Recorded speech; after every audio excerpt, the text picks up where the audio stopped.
Know yet if you're going to be the number two, but how excited, how ready, how great would that be for you to have an opportunity to go out there and back up Dylan in this game in Pittsburgh? Oh, well, no, we're going to make sure we do everything we can to make sure Dylan ready for the game. So, whatever that means. So each and every day, even when Joe was the starter, everything, prepare the right way and be ready to know that you could get out there at any point in time. So, I'm overly confident. The moment Shedeur Sanders was announced as QB2, the ticket lines erupted like a Black Friday rush at Best Buy. Attendance didn't just increase, it skyrocketed into orbit. Fans are camping outside the stadium as if it's the launch of a new iPhone, and even grandmas have suddenly become football analysts. Forget the scoreboard, the real victory is how Shedeur transformed an ordinary game into the most sought-after, sold-out event of the year. This isn't just attendance, it's a movement. It's official. Shedeur Sanders is going to be QB2, and quite frankly, there was no way in hell that you could make Bailey Zappi QB number 2. I don't care what the argument that you have is for it. This was the only right move. Now, again, as a Browns fan, I'm intrigued to see how Dylan Gabriel responds to all of this, knowing that Shedeur Sanders is going to be over his shoulder now, knowing that every single pass is going to have an even bigger microscope on him. It will tell me a lot about the type of dog that Dylan Gabriel is or isn't. Now, the even bigger question is Kevin Stefanski going to put Dylan Gabriel in the position to ultimately succeed? The Cleveland Browns vs. Pittsburgh Steelers matchup wasn't just another AFC North clash, it became the social event of the season. Forget Taylor Swift showing up at a Chiefs game, this was on a whole different level. The moment Shedeur Sanders was announced as QB2, the ticket office didn't just sell out, it practically disintegrated. Scalpers were in tears, and StubHub was flooded with people offering kidneys just for a seat. Let's be real here. The Dylan second start is not as big a story as Shedeur being the backup, because Shedeur does have sizzle. Some of that's media creation, some of that's Shedeur Kemp's creation. And some of this, in this case, was the Browns' creation in many ways. They could have stopped the story on Tuesday. I think that's 100% right. And so I think we need to highlight that a little bit, don't we? Go ahead. Oh, just the idea that like everyone's like, oh, it's always on Shedeur. It's always Shedeur's fault. He's the one that brings all this attention. He's the one that brings this and all that.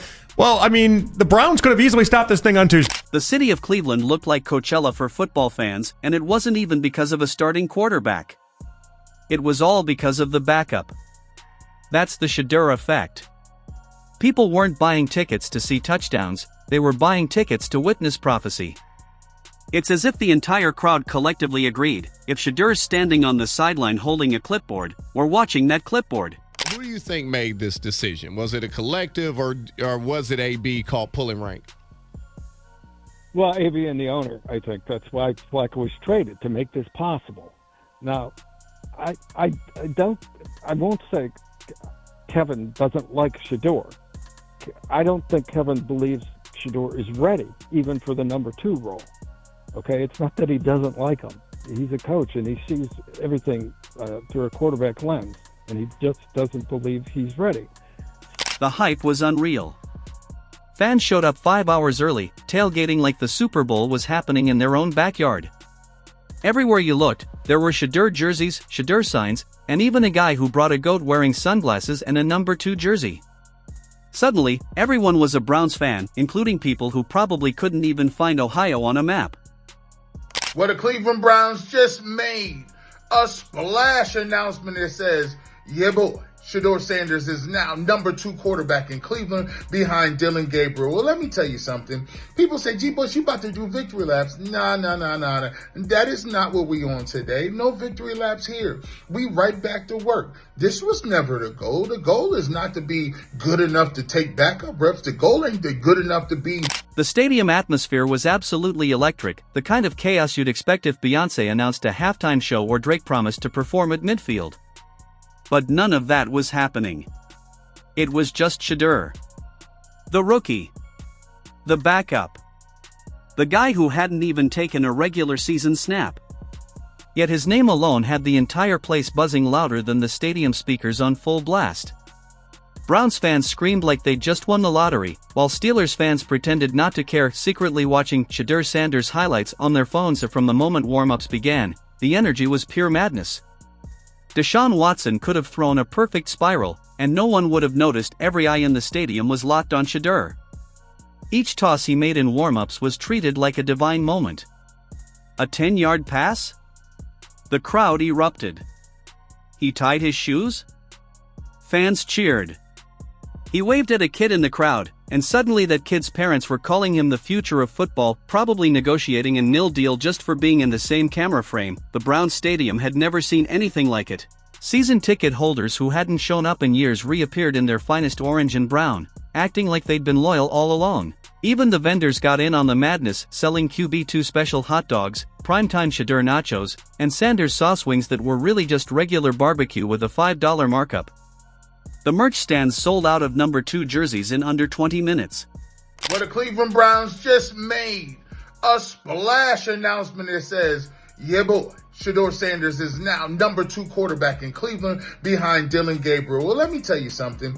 People say, gee, Bush, you about to do victory laps. Nah. That is not what we on today. No victory laps here. We right back to work. This was never the goal. The goal is not to be good enough to take backup reps. The goal ain't good enough to be hanging around and serviceable. The goal is to be legendary. Somewhere in a Nike warehouse, a marketing executive probably popped a bottle of champagne.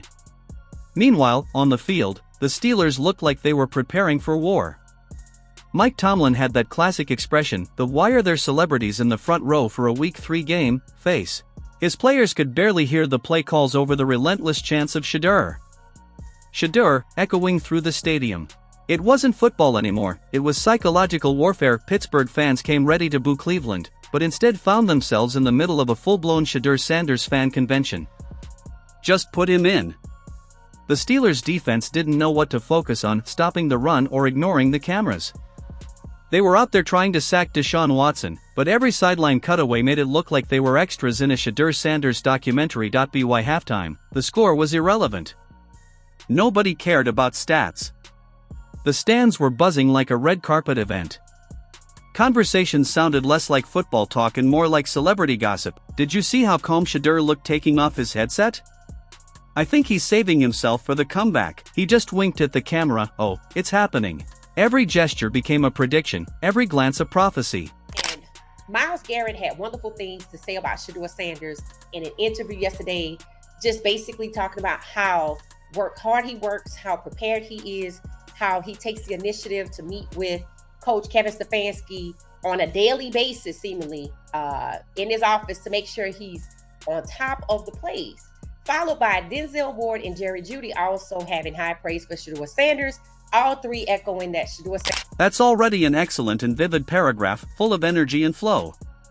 Here's a refreshed version that keeps your original punch but smooths the pacing, adds rhythm, and tightens a few transitions for an even more cinematic feel. Shedeur Sanders had done the unthinkable. He made the sidelines the most entertaining place in the entire NFL.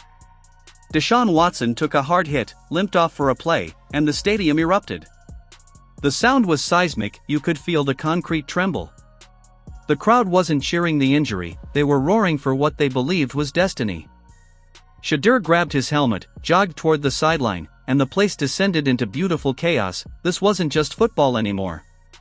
It was a movie premiere, a spiritual awakening, and a viral TikTok trend all rolled into one.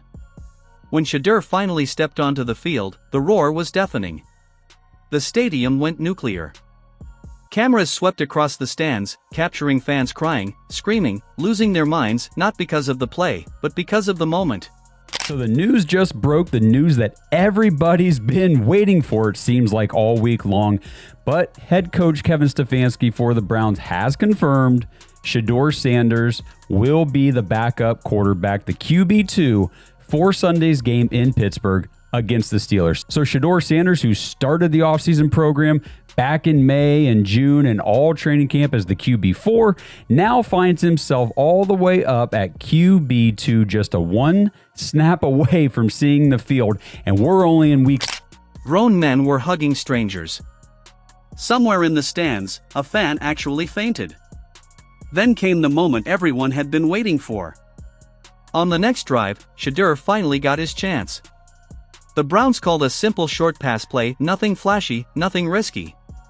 But the second he dropped back, smooth and unbothered, the air shifted. With a calm flick of his wrist, he launched a perfect dart over the middle for a first down. The stadium exploded.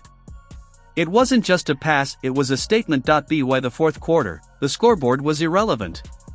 Cleveland could have been up by 20 or down by 20, no one cared. The fans just wanted more. Every time Shedeur's face appeared on the Jumbotron, the place erupted like a rock concert.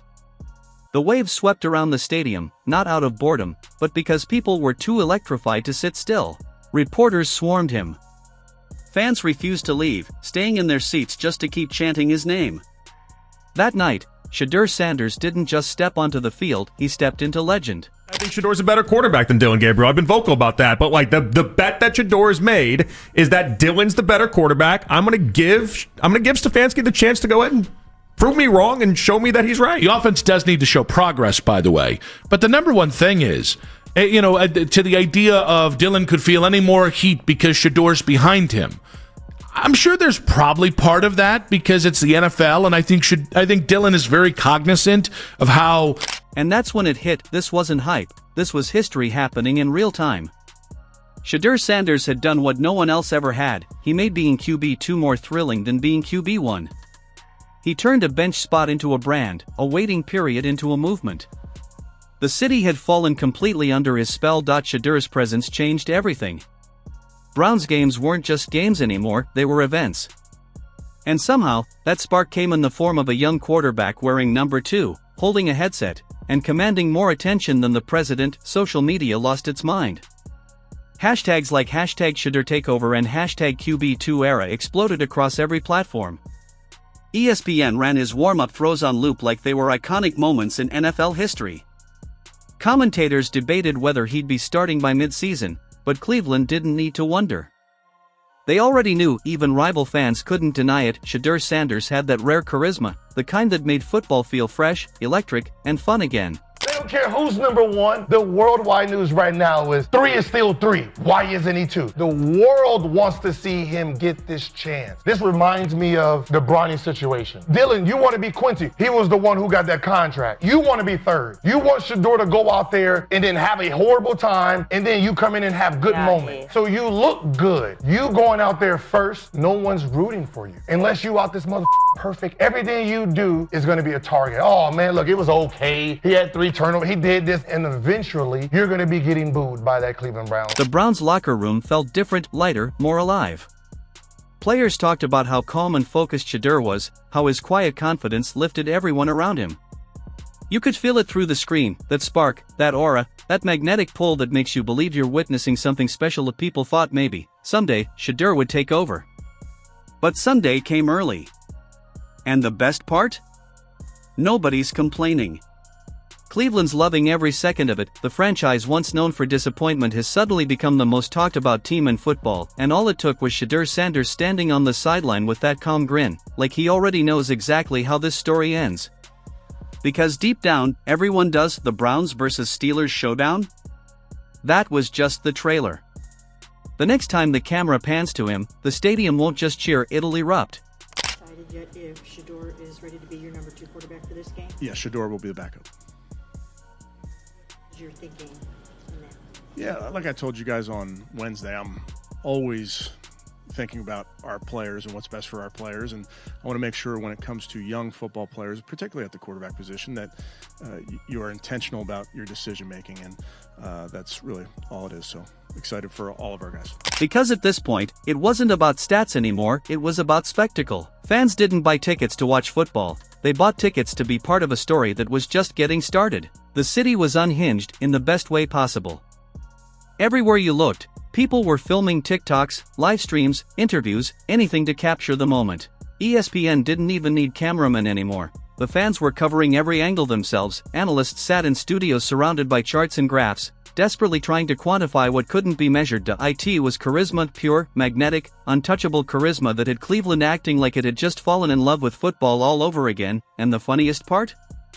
The Steelers were furious. What to see him play, to see if he's good or not. That's just the way it is. No one cares about the rest. It's him, then Myles Garrett at this point. When we're talking about jersey sales, he's number one. At this point, if you're Cleveland, why are you still putting yourself under this guillotine? I understand why. You don't want to make yourself look stupid. We wanted him. We think he's it. He is the proven one. And we don't want you to go out there and perform very well. Makes us look stupid that we picture and fit. So you're fighting an inner fight anyway. There's really nothing you can do. So if you're Shedeur, he's not in a position to say, what the you asking me for? What do I need to do?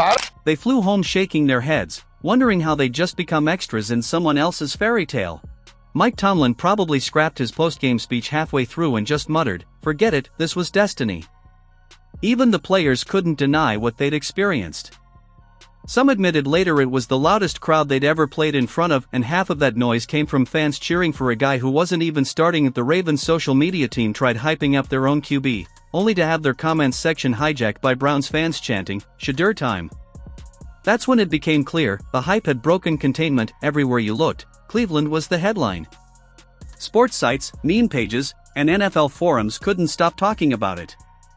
People who hadn't watched a Browns game in years were suddenly tuning in just to see the guy who made history by simply existing on the depth chart. And here's the wildest twist, this wasn't hype that faded. This was momentum. It was belief. It was the start of something the NFL hadn't seen in decades, a phenomenon powered not by stats, but by star power. Now, I said it from the beginning. Shedeur was number 2 when Joe Flacco got traded. Stefanski, the coach, was just being coy because he didn't want teams to game plan. I said that. I said that Shedeur was number 2 already. Y'all were overreacting. A few of you told me that I was dumb and my argument made no sense, but then you see it played out just like that. Here we go. If you see right here, it says that the NFL has deadlines. The teams must by 4 p.m. on Friday give their final roster. Okay? That means that he didn't want to say that Shedeur was already number 2 in the beginning of the week because he didn't want the team that they were playing to know so that they could plan for it, because it might be the case that Shedeur ends up in the game. Usually, moments like this fade after a week, a flash of excitement, then back to reality. But with Shedeur, it didn't fade, it grew. Every day, ticket resale prices climbed higher. Every practice clip went viral.